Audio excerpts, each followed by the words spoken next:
we're going to do for the next hour and a half, examine the challenge that there is in the water industry in reducing carbon footprint of wastewater collection networks. To reduce carbon, you have to think about not just your energy usage, but also thinking of carbon on a much wider basis than simply the electricity bills. Unless we get the whole holistic picture of the EA flood defences, the local authority, highway drainage, as well as the sewer network, then we're going to struggle. One of the key issues is how we can better engage with the supply chain, I think, to help us with what's a complex challenge around optimising the carbon efficiency around the operation of our networks nationally. In terms of framework suppliers, we don't have any hard measures, but we have a belief if all they do is hit our performance target and they don't innovate, then it means the end of the relationship. I think it's clear that achieving the objectives of carbon reduction can't be done by the water companies on their own. The reduction in the amount of water through more efficient water use products has a massive impact on the medium you're trying to pump. So from a pump manufacturer's point of view, there's some challenges. Each region's challenge is different, its customer priorities are different. We've unlearned some of the things that we used to do even probably 15 years ago.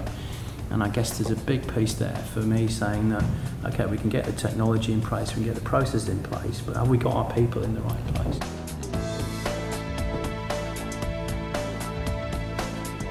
Some of the interesting parts for me were where we started thinking about things like infiltration and looking at a much more holistic approach. If we can minimise blockages, if we can minimise the amount of waste passing through that system, we can minimise the amount we need to spend on pumping and therefore the carbon associated with that.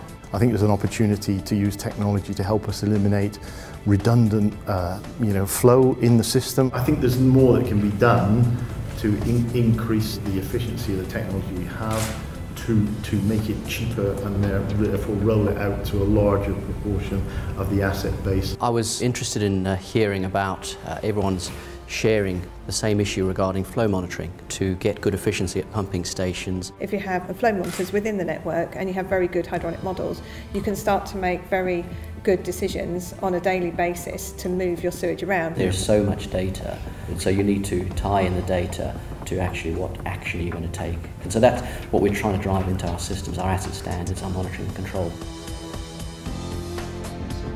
I think if the supply chain understand the challenges that the water companies have, then we're in a better place to come up with innovation both in products and in processes to help them. For me, looking forward, I'd like to be in the position where the industry is asking us for help more.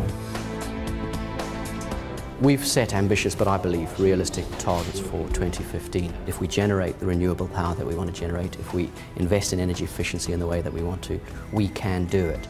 It's going to be a long, progressive journey, isn't it? But I definitely think there are some quick wins, some big ticket items there along that journey. It's really useful to have that debate in an informal environment with a group of people with a similar interest. Thank you very much from everybody. I hope you found that as interesting as I did. I think that was a really stimulating debate.